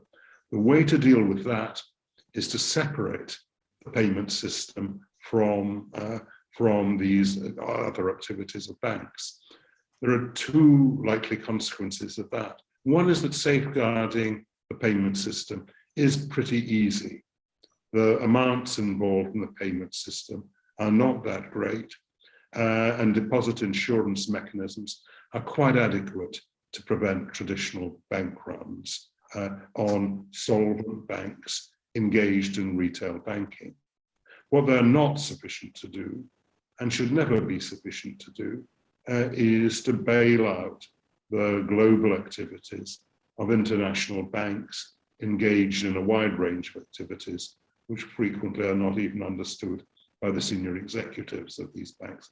That was the problem in 2008, and that is the way in which that problem should be dealt with. The sense in which banks are special, or financial services are special, is, well, it's epitomized in that famous phrase when Willie Sutton, the bank robber, was asked why he robbed banks, and the answer was because that's where the money is. Financial services are particularly attractive to sociopaths, greedy people, and fraudsters, and the regulatory job of consumer protection is to try and keep these people out and apprehend and punish them when, as will inevitably happen from time to time, we fail to do so. So I am in more or less complete agreement on the philosophical direction in which Dr. Schmulow would like to take us. I think we both want to achieve a world in which we get away from detailed rule books, we lay down a variety of general principles, and if these failure to observe these general principles lead to undesirable outcomes, then we punish individuals. Now that still leaves an issue of regulatory capture. And I think we need to understand how deep the problem of regulatory capture is, because this cognitive capture goes not just to the regulatory agencies, it goes to the very highest political levels themselves. And I strongly believe that part of the reason under both types of government in the UK over the last 20 years, a large part of the reason why financial regulation has been not very effective has been that there was protection really at the very highest level of the banking and financial services industry from from action that might be effective in reforming their practices. I have no easy solution to that, but I do not think that, I think probably the best solution is that we know about it, realize this, and tell people about this. It might also be a better, helpful solution if we made it unacceptable, as it was once unacceptable, for politicians to take very large amounts of money from the financial services sector once they have retired from active politics. But I don't think there's a simple answer to this cognitive capture issue, particularly in the UK, where people have come to believe, and there is some truth in this, that the truth is exaggerated, that the health of the UK economy is in significant part dependent on the export of financial services. Thank you very much indeed. So clear, so concise. It's great to see the amount of agreement we have between our speakers. It's wonderful. Dr. Schmulow, if I can ask you to succinctly share your final thoughts before we go to Mark Bishop, and then we're going to go to the Just a Minute round, which will involve, if you're all here, Pauline Creasy, Dan Doonan, Mark Falcon, Mike McGrath, and Ian Tyler. Dr. Schmulow, your final thoughts, please. Look, I think that Sir John has, in his closing remarks, I think that Sir John has hit on something that is immensely important. Political contributions by banks disrupt the democratic lines of communication to those legislators who may be called upon to bail out banks. Wow. This is a very corrupted, corrosive feedback loop. If politicians might be called upon to bail out banks, we ought to have, like we have in Australia when it comes to property developers, in the state of New South Wales, I'm in Sydney, by the way, Andy, not Melbourne, property developers are not allowed to donate money to politicians, because we see that when property developers donate money to politicians, suddenly shopping malls go up in nature reserves. I think that Sir John has hit a very important nail on the head there. One of the ways in which we start to cut these lines of capture, legislative capture, is by reforming political donations. To my colleague Laser Haas in the United States, unfortunately, in the aftermath of Citizens United versus Federal Electoral Commission, that horse has bolted in the United States. But the United Kingdom and Australia, we still have the opportunity to get banks out of funding politics. So thank you very much, Sir John, for raising that point. It's a very important one. And thank you, Sir John. You are a more eminent scholar than I will ever be. Thank you so much for the opportunity to share a platform with you. It's an extraordinary privilege for me. Thank you, sir.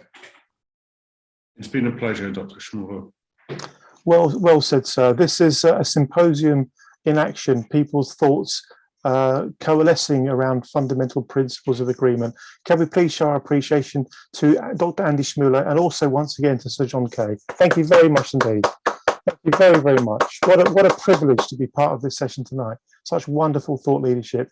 Mr. Mark Bishop, over to you, sir. Mark's going to be as concise as he can, and then we're going to go to Pauline Creasy, Dan Doonan, Mark Falcon, Mike McGrath, and Ian Tyler in that order. Mr. Mark Bishop, over to you, sir. Okay, so thank you very much indeed, Andy. Just to introduce what I'm going to present about today, I'm not going to talk about how you can fix financial services regulation. I'm going to do that tomorrow when I've got a longer speaking slot and when I hope that people from the FCA will be in the audience and taking note of some of the suggestions being made. Instead, what I'm going to do, in a way kind of as the last presenter, to give a bit of an upbeat message and to talk about ways in which all of us can make a difference to what's going on. And so the first thing we can do, and there are three things, is to respond to the APPG on personal banking and fairer financial services call for evidence about the FCA. This is relevant to anybody who's had some dealings with or exposure to the regulator. Genuinely, the exercise is about seeking positive and negative feedback. We do not just want people having a go at the regulator. It's got to be and to look like a legitimate, transparent exercise. It's really important to present yourself as reasonable and rational. So avoid conspiracy theories, sweeping generalizations, etc. And please, please provide evidence for everything that you say. Focus on constructive suggestions and not just kind of sweeping points. And the same thing applies as well when we're talking with Nikhil Rathi tomorrow. Some people may be asked to provide evidence subsequently on video, or they may be even called into Parliament to do so in person. But for the moment, this is about written submissions of evidence. The deadline has been extended once already to 5 p.m. on Monday, the 11th of October, and this is to allow for participation by FCA employees present and past. As Andy may mention later on, we were approached by somebody who is at the regulator wanting this opportunity, and we were keen to make it possible. And I will stress we need as many responses as possible. Obviously not people who've had no dealings with the regulator, but of those who have. So for example, if there is an action group representing victims of a particular case, we don't just want one response from the action group, we want the people who've dealt with the regulator to provide their responses. So that's the first slide. The second one about thing you can do is to publicize our proposal, and there's a link here, to the Financial Regulators Supervisory Council proposition. So Dr. Andy Schmulow has talked about how one can avoid regulatory capture. And one way of doing that is to shine a light on the activities of the regulator from a consumer perspective. And indeed in Australia, thanks to Dr. Schmulow's lobbying and the case that he has made, they have passed legislation to create the Financial Regulator Assessment Authority, which will specifically review the activities of their financial regulators. Now, we are proposing something very similar, a consumer oversight body populated by consumers and whistleblowers. It would have a broader remit than the Australian equivalent due to the scale of UK financial services being greater and the extent of the problem we think being even larger. First thing it would do is produce an annual effectiveness review about the regulators for Parliament, and where needed, independent reviews. So if there was a case where it's believed there was regulatory failure, this organisation would oversee an independent review. No longer could we have a situation where the FCA chooses its own reviewer, sets its terms of reference, etc., etc. It would be jointly responsible with the Treasury for appointing the Chief Executive and the Chair of the FCA. I'm fully aware that the Treasury will push back on this, but actually, given that one of the statutory purposes of the regulator, one of its three purposes, is to provide an appropriate degree of protection for consumers, why is it inappropriate for consumers to have a say in who leads the organisation? I cannot see a legitimate reason. It would be solely responsible for appointing two non-executive directors. These are the two that were previously appointed by the National Consumer Council. But of course, that organisation was abolished a few years ago, and now they're appointed by the Business Department, and therefore subject to the risk of capture. It would also appoint the Complaints Commissioner, and many people here are aware that there is controversy about the current incumbent in that role. And it would appoint the directors of the Financial Ombudsman Service. They're currently appointed by the FCA, and at this particular time, on an interim basis, at least officially, they've appointed one of their own, Norsika Delfas, who has been at the centre of a number of regulatory failure cases herself, and therefore would be ruling on complaints that are brought in circumstances in which the regulator, as well as firms, are accused of wrongdoing. Our idea of this supervisory council is that it would be funded by a levy of 0.5% of the FCA's income. The argument being that you would therefore get much better value from the remaining 99.5% than is currently the case. The reason why it would need this small amount of income is that it would enable it to have a small number of staff. It would be able to make grants to consumer bodies, therefore levelling the playing field between them and the industry. It would be able to obtain legal advice where required, and it could get involved in exercises such as judicial reviews where it believed that there was a legitimate consumer interest in doing so. If you are minded to support this proposal, and as I say, there is a link to it in this presentation, which I will upload in just a moment, please include that link and mention it in your call for evidence response. And finally, if you are talking to politicians about financial services regulation, please also make the case for this organisation to be created. And then the third thing which you can do to help make the case for financial services regulation to be improved is prepare for two big battles that are likely to come to a head around the turn of the year. The first one is about a consultation that the FCA began last summer, and that was called Complaints About the Regulators. It has a couple of times suspended or extended the date on which it will publish the responses that it's received and any new rules. They're now scheduled for the end of this year. The FCA does seem to be desperate to protect itself from liability for the losses that consumers suffer through regulatory failure, which currently cannot be reclaimed via the complaints scheme. The second is the new consumer duty consultation, which I mentioned briefly in my response to Dr. Andy Schmulow's presentation. So that consultation is very recent. and the FCA is legally obliged to publish responses, findings, and a further consultation about any rules and perhaps private right of action by the end of this year. It does seem to be desperate to protect the industry from the introduction of a genuine duty of care. We think the FCA may have breached the Financial Services Act 2021 because the consultation is not about a duty of care and it misdirects respondents about the meaning of that term. So political, PR, and perhaps legal battles lay ahead of us. Okay, so that's my presentation done. Does anybody have any questions or comments? Mark, thank you very much indeed for going through that as succinctly and so clearly. That's fantastic. Wave at me, folks, if you'd like to say anything. Mark Bishop, back to you, I think. Oh, sorry, no, I was waving because I was going to go off to video for a second, let my cat out. No, let your cat out. Just before you go to let your cat out, watch the appreciation everyone's going to show for your session, please, Mark. Thank you very much indeed. Please show our appreciation to Mark Bishop, who once again has done a load of preparation behind the scenes to strategize tonight's session for us. Really great work, Mark. Thank you very much indeed. Now, I believe I'm right in saying that neither Mike McGrath or Ian Tyler are with us. So what we're going to do is we are going to go straight to Pauline Creasy. Pauline, as you know, it's the Just a Minute round, inspired by BBC Radio 4. I love BBC Radio 4, Just a Minute, but unlike the programme, you are allowed to have a bit of deviation, hesitation, etc. Pauline Creasy, please make your point in less than 60 seconds. Ready, steady, go. Thank you, Andy. I'm Pauline Creasy, and I'm the leader of the Premier Effects Claimants Committee. My contribution is this, because you haven't heard too much from the victims, or if you like, just the ordinary public who get caught up in financial crime.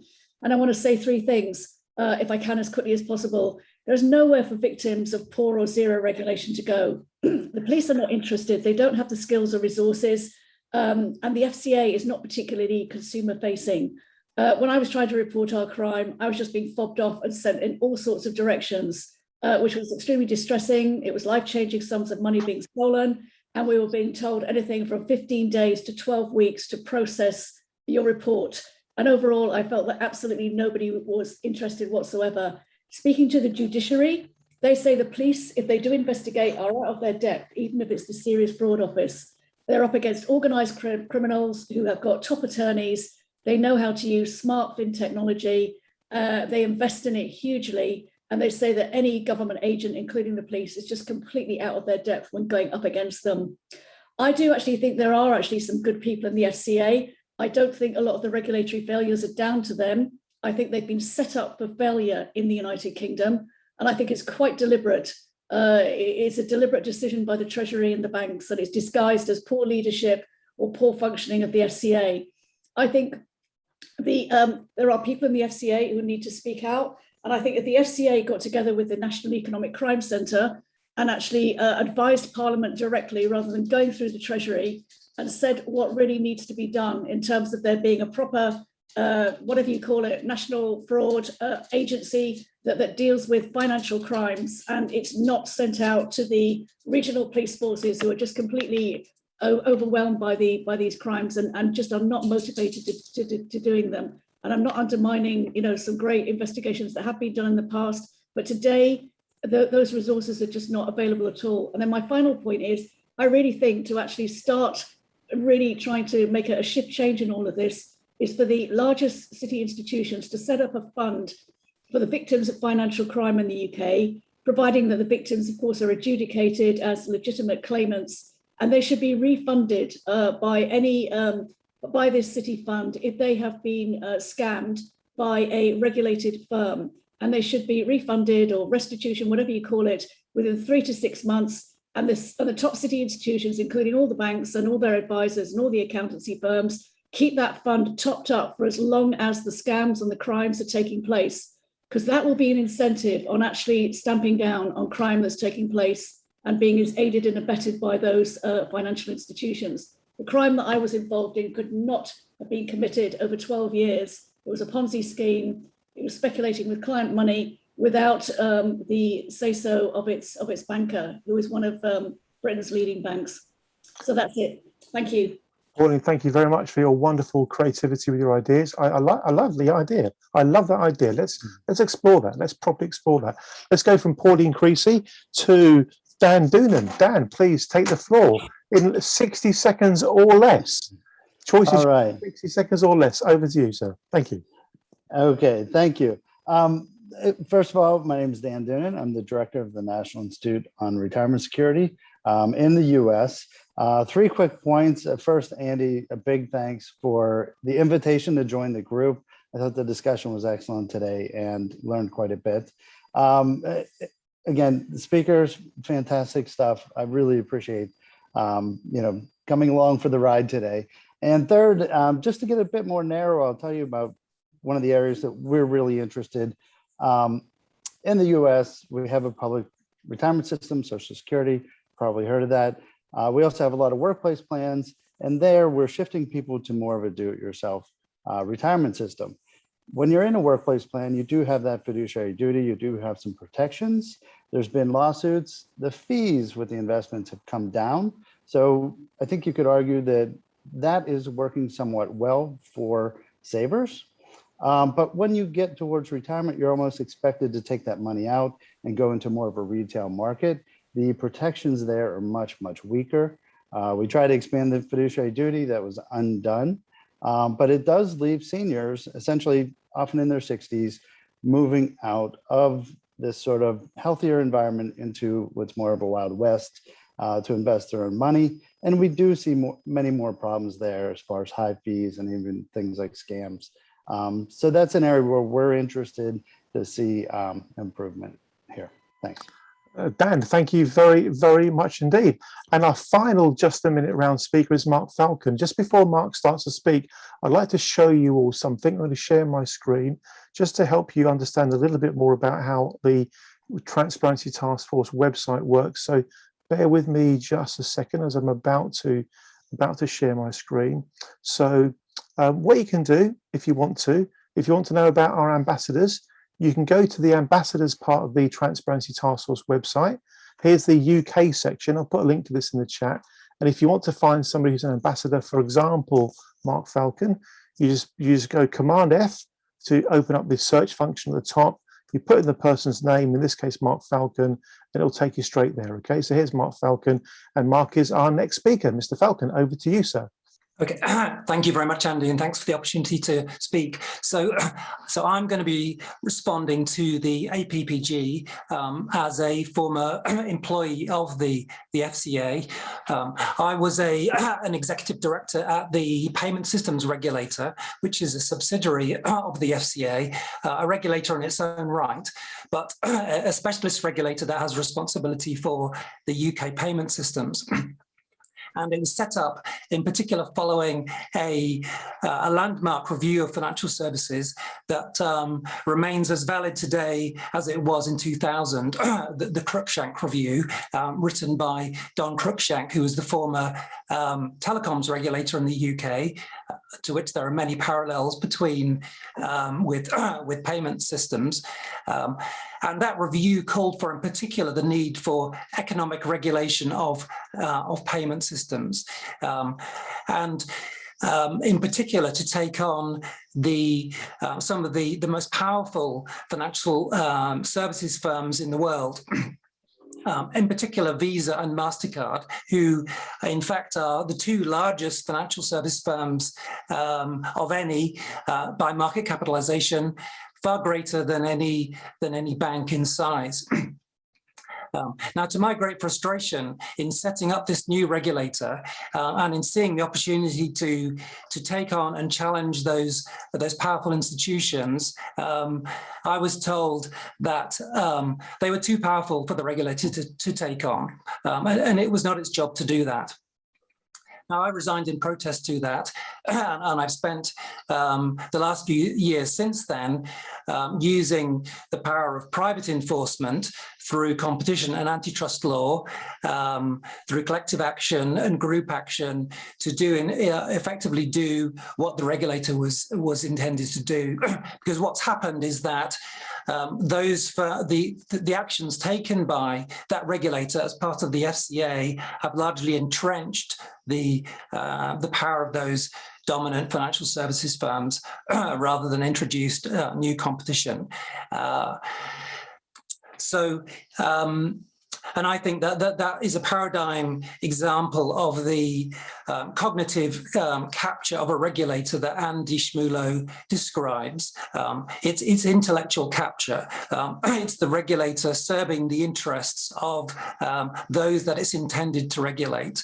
And I think my analysis of that, when I think it's consistent with Andy's and with Sir John's, is that it stems from a lack of intellectual and moral independence, which is the central feature that regulators must have.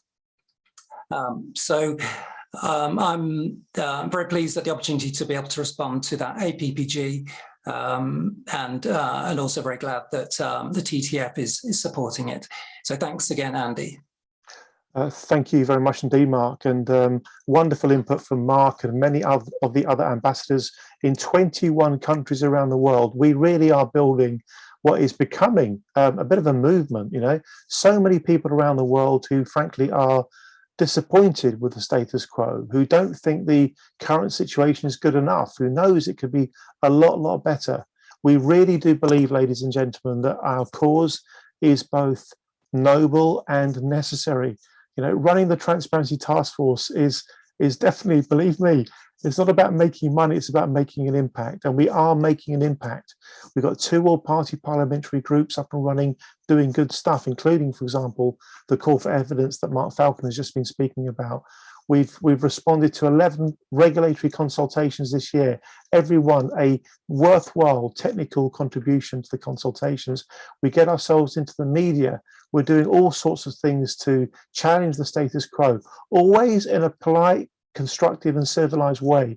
I'm truly proud about the way we're getting the balance right between genuinely challenging but always constructive in our approach. We are easy people to do business with, whether it's a regulator, a politician or a policymaker.